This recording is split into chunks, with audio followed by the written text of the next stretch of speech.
नमस्कार साथियों। तो आज है 17 जुलाई 2025। बात करेंगे इस वीडियो में कुछ इंपॉर्टेंट शेयर्स एंड सेक्टर्स के बारे में। कल जैसे ही बाजार ओपन होगा शार्प 9:15 पे दोस्तों आपकी कड़ी नजर होना चाहिए इन सब शेयर्स एंड सेक्टर्स के ऊपर।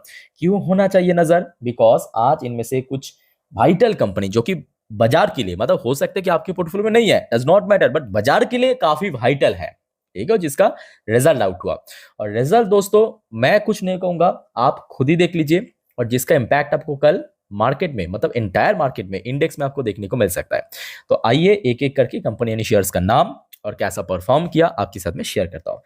सबसे पहले हम बात करेंगे बैंकिंग सेक्टर की। भारत में अगर आप देखेंगे टॉप 5, तो वहां पे दोस्तों आपको इस बैंक दिख जाएगा, एक्सिस बैंक। अब एक्सिस बैंक की रिजल्ट दोस्तों पहले मैं आपको थोड़ा सा बता के रखना चाहता हूं क्यों इतना ज्यादा इंपॉर्टेंट है, इसको आप समझिए। अगर आप निफ्टी 50 में देखेंगे जो टॉप 10 वेटेज है, टॉप 10 वेटेज, ठीक है, तो वहां पे आपको मोस्ट ऑफ द बैंक ही दिख जाएगा, और टॉप 10 में आपको यहाँ पे एक्सिस बैंक भी दिख जाएगा जिसका वेटेज लगभग 2.90%। अब ठीक है, अब चलिए पहले मैं आपको थोड़ा रिजल्ट के ऊपर लेके चलता हूँ। ये है दोस्तों रिजल्ट जो कि आज बाजार क्लोज होने के बाद आउट हुआ। देखिए यहाँ पे मैं आपके सामने बहुत सारे क्वार्टरली रिजल्ट ओपन किया। बेसिकली हम ईयर ऑन ईयर साथ में क्वार्टर ऑन क्वार्टर को सिंपल कंपेयर करेंगे। स्टार्टिंग फ्रॉम लेफ्ट जून 2024। अब ध्यान से सुनना और समझने की कोशिश करना कि कहाँ कहाँ पे लैग हुआ है, ठीक है। जून 2024 लास्ट ईयर में, एक साल पहले, कंपनी की मतलब बैंक की टोटल इनकम था 30,061 करोड़ रुपए। चलो बढ़िया। करेंट क्वार्टर में आ जाइए, जून 2025 में बैंक की इनकम बढ़ के 31,064 करोड़ हुआ। तो मतलब बहुत बड़ा कोई ह्यूमंगस ग्रोथ देखने को नहीं मिला, बट एटलीस्ट कुछ परसेंट ग्रोथ रख दिया, 3% के आसपास।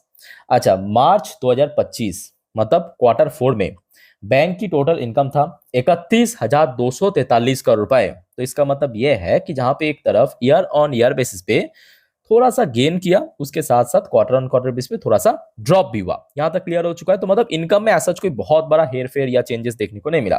अब आ जाइए दोस्तों नीचे की तरफ। देखिए नीचे की तरफ जैसे ही आप मूव करेंगे ना, जैसे कि नॉर्मल कंपनी की केस में क्या होता है, ऑपरेटिंग प्रॉफिट मार्जिन, और बैंकिंग कंपनी या फाइनेंशियल कंपनी की उसको कहते हैं, उस टर्म को फाइनेंशियल मार्जिन। याद रखना, कोई भी फाइनेंशियल कंपनी की जो मार्जिन उसको कहते हैं फाइनेंशियल मार्जिन, और आम जो कंपनी है उसको कहता है ऑपरेटिंग प्रॉफिट मार्जिन यानी ओपीएम परसेंटेज। लास्ट ईयर में कितना था? 8%। लास्ट क्वार्टर में कितना? 8%। इस क्वार्टर में अब आपको आई थिंक समझ आ चुका है कि कितना बड़ा डिजास्टर हुआ है एक्चुअली।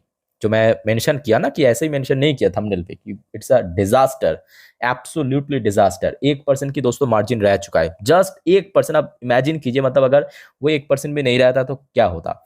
अच्छा, अब आ जाइए प्रॉफिट बिफोर टैक्स में।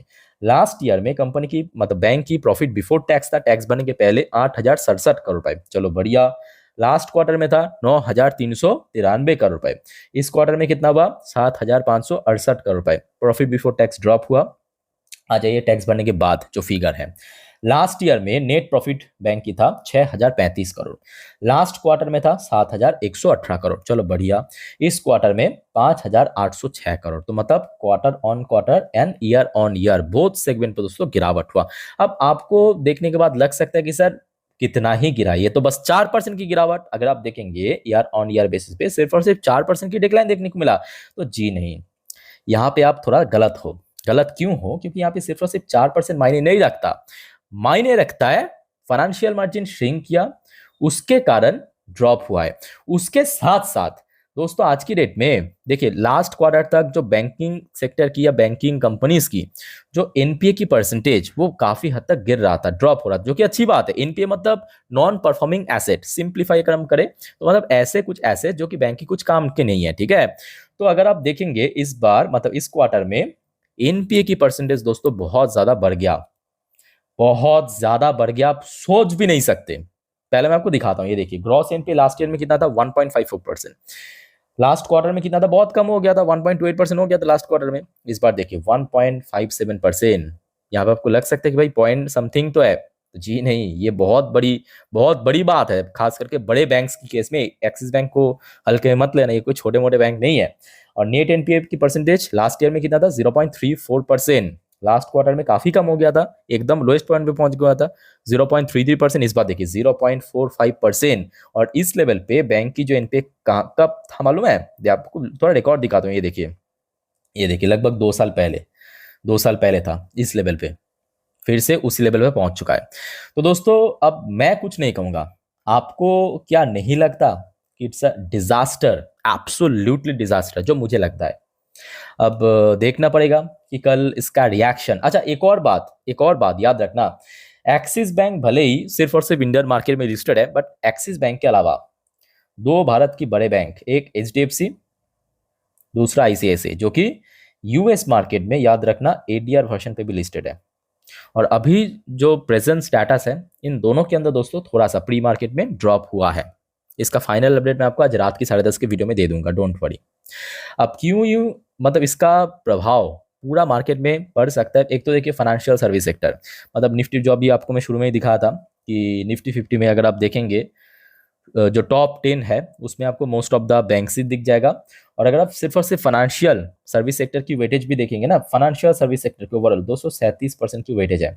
और कल ये सेक्टर अगर डिप कर गया, पूरे मार्केट को लेके भी गिर सकता है। तो क्लियर हो चुका है कि क्यों एक्सिस बैंक की रिजल्ट बहुत ज्यादा मायने रखता है मार्केट के लिए। क्लियर हो चुका है ना। अच्छा, अब आगे बढ़ते हैं दोस्तों नेक्स्ट टॉपिक पे, बट जाने से पहले आप सभी को एक छोटा सा रिक्वेस्ट करूंगा दोस्तों, अगर आपको वीडियो अभी तक अच्छा लगा, इन्फॉर्मेटिव लगा, प्लीज वीडियो को लाइक करना और प्लीज चैनल को सब्सक्राइब करके जरूर रखना ऐसे इन्फॉर्मेटिव वीडियो हर रोज पाने के लिए। बाय द वे, आज रात की 10:30 की वीडियो भी मिस मत करना, जिस पर हम नेक्स्ट डे मार्केट प्रेडिक्शन, मतलब कल बाजार किस तरह मूव कर सकता है, और ये जो अपडेट है ये भी आपको मैं दे दूंगा रात में ही, मतलब एचडीएफसी बैंक, आईसीआईसीआई बैंक की डिवर्शन उस टाइम पे किस लेवल पे है, और पूरे बाजार की अपडेट आज पूरे दिन का, ठीक है, तो मिस मत करना एक भी अपडेट। अच्छा, नेक्स्ट देखिए, नियोजन सॉफ्टवेयर टेक्नोलॉजी लिमिटेड, एक छोटे से कंपनी है, इसका भी आज रिजल्ट आउट हुआ बट ड्यूरिंग मार्केट में, but most of the chance यही है कि कल भी इसका इंपैक्ट पड़ सकता है। थोड़ा सा आप देख लीजिए, इनकम की बात करें, लास्ट ईयर में था 315 करोड़, लास्ट क्वार्टर में था 430 करोड़, इस क्वार्टर में 321 करोड़। तो मतलब ईयर ऑन ईयर बेस पे ऐसा कोई बहुत अट्रैक्टिव ग्रोथ नहीं दिखा पाया, और साथ में क्वार्टर ऑन क्वार्टर बेस पे तो गिर गया। इवन मार्जिन की बात करें, लास्ट ईयर में मार्जिन था 15%, लास्ट क्वार्टर में तो बहुत ज्यादा था, ऑलमोस्ट आधे से भी कम हो चुका है, 32% से 14% आ चुका है, और जो होना था वही हुआ। अल्टीमेटली कंपनी की देखिए नेट प्रॉफिट आपको लग सकते हैं सर ये तो 48 करोड़ से बढ़ के 50 करोड़ हो गया, मतलब इंक्रीज हुआ। तो जी हाँ, बात तो सही है, इंक्रीज तो हुआ है, but quarter on quarter basis पे या लास्ट कुछ क्वार्टर को अगर आप कंपेयर करेंगे तो इसको आप कैसे इग्नोर कर सकते हैं। अब ये कोई टिपिकल सेक्टर नहीं है कि हाँ कोई पर्टिकुलर क्वार्टर में बहुत चलता है उसके बाद थोड़ा सा वीक भी होता है, just like defence sector, just like pharmaceutical sector, या ऐसे बहुत सारे सेक्टर है कि पर्टिकुलर क्वार्टर फोर में बहुत अच्छा काम करते हैं बट क्वार्टर वन पे या क्वार्टर टू में उतना खास नहीं करते, वो सीजनल वाइज है, ठीक है। बट ये आईटी कंपनी जिसमें कोई ऐसा बात तो है नहीं कि सीजन वाइज कि इस सीजन में चलता है उस सीजन में नहीं चलता है। तो यहाँ पे जिस वैसा आज हमने देखा कि ड्यूरिंग मार्केट में शेयर बुरी तरह पिट गया, और अगर सब कुछ सही रहा कल और भी गिरावट हो सकता है, याद रखना, ठीक है। अच्छा, आगे बात करते हैं नेक्स्ट एक और इंपॉर्टेंट कंपनी, बट इस बार रिजल्ट की मुद्दा नहीं है, मुद्दा कुछ और है। देखिए AWL यानी अदानी विल्मर लिमिटेड का जो न्यू नेम है, अभी तो फिलहाल AWL एग्री बिजनेस लिमिटेड हो चुका है। आज शेयर लगभग 6.5% दोस्तों मूव किया। अब लोग थोड़ा सा कंफ्यूज था कि भाई क्या हो गया अचानक से, मतलब ये तो कछुए जैसे चलने वाली शेयर है, सडनली खरगोश जैसे कैसे चलने लगा। मतलब हो जाता है ना कि भाई शेयर चल ही नहीं रहा, अचानक से कैसे चल गया 6%। तो देखिए अचानक से कुछ भी नहीं होता, हर एक चीज की दोस्तों पीछे वजह होता है ना। इसके पीछे क्या वजह है, ये एक्चुअली आज बाजार क्लोज हो जाने के बाद आउट हुआ, याद रखना। और इसका इंपैक्ट आज हमें देखने को नहीं मिला, क्योंकि ये तो किसी को मालूम ही नहीं था जब बाजार ओपन था, कल मालूम पड़ेगा। मुद्दा यह है कि देखिए अदानी विल्मर, मेरे बात को आप ध्यान से समझने की कोशिश करना, अदानी विल्मर लिमिटेड ये एक्चुअली एक जॉइंट वेंचर कंपनी है। अदानी ग्रुप और विल्मर दो अलग अलग कंपनी, याद रखना, अदानी ग्रुप और विल्मर दोनों के जॉइंट वेंचर कंपनी की नाम है अदानी विल्मर लिमिटेड, जो कि तकरीबन लॉकडाउन के बाद ही बाजार में लिस्ट हो गया था, है। तो रिसेंटली, मतलब आज की डेट में ये सुनने को मिला, Adani group sell 20% stake in AWL agri business to Wilmar, 7,150 crore की डील साइन हुआ। और दोस्तों यकीन मानिए इस शेयर में इसके पहले जितने भी मूवमेंट हुआ था, क्योंकि ये अदानी ग्रुप का पार्ट था, मतलब अदानी की जो स्टेक है वो कंट्रोलिंग स्टेक था। अब यहाँ पे 20% स्टेक सेल कर, अब 20% कोई छोटा मोटा स्टेक नहीं है, बहुत बड़ी स्टेक है, याद रखना 20% बहुत बड़ी स्टेक है, कंपनी भी कोई बहुत छोटा कंपनी तो है नहीं। तो इसमें 7,150 करोड़ की डील हुआ है, विल्मर लिमिटेड को दे दिया, मतलब विल्मर ग्रुप को दे दिया अदानी ग्रुप में, तो इसका इम्पैक्ट दोस्तों कल कहीं ना कहीं थोड़ा सा पड़ सकता है। ठीक है, तो उसके लिए थोड़ा सा मेंटली प्रिपेयर हो जाइए अगर आपके पास शेयर है तो इस कंपनी की। अच्छा, एक और अपडेट दोस्तों आज आया है, खास करके मैं कहूंगा इंटायर इंडियन इक्विटी मार्केट के लिए, ऐसा मैं नहीं कह रहा हूं। ये देखिए, ये अपडेट है सिटी ग्रुप की तरफ से। सिटी ग्रुप नाम आपने सुना होगा, एक global brokerage firm. Citi downgrade Indian equities to neutral on lofty valuation, और अपग्रेड किया चाइना और साउथ कोरियन मार्केट को। अच्छा, थोड़ा सा मैं आपको बता देता हूँ इसके पहले क्या रेटिंग एंड टारगेट दिया था। तो पहले जो रेटिंग मिला था आपके सिटी ग्रुप की तरफ से, ओवरवेट की रेटिंग, और आज की डेट में जो रेटिंग दिया है वह न्यूट्रल रेटिंग, और ये कोई पर्टिकुलर शेयर या सेक्टर्स को नहीं, इंटायर इंडियन मार्केट को दोस्तों ये रेटिंग मिला है।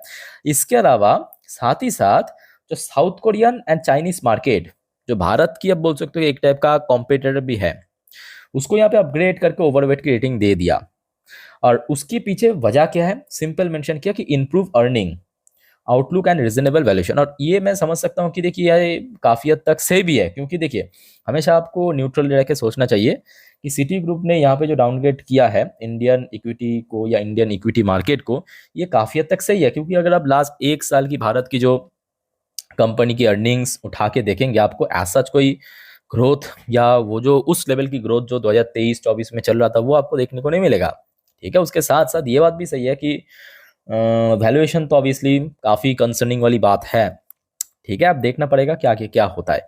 सो दोस्तों कुछ इंपॉर्टेंट टॉपिक्स के ऊपर एक्चुअली आप लोगों के साथ मैं शेयर किया अपडेट। अच्छा, याद रखना आज बहुत सारे कंपनी की और भी Q1 की रिजल्ट आउट हुआ। याद रखना ये जो अपडेट था ये तो बस चलो ठीक है, कुछ खराब अपडेट था आपको मैं दे दिया, इसके लिए भी थोड़ा मेंटली प्रिपेयर रहिए। अच्छा, नेक्स्ट वीडियो में हम कवर करेंगे, याद रखिए नेक्स्ट वीडियो में, मतलब इसके बाद जो नेक्स्ट वीडियो आएगा Q1 के रिजल्ट हर एक कंपनी का अपडेट दे दूंगा। जस्ट लाइक विप्रो, LTIMindtree, वड़े रिन्यूअल का तो तोड़फोड़ रिजल्ट हुआ है, बम्पर हिट रिजल्ट हुआ है जिसको बोल सकते हैं। ऐसे बहुत सारे कंपनी के रिजल्ट नेक्स्ट वीडियो में दे दूंगा, एक भी अपडेट दोस्तों मिस मत करना।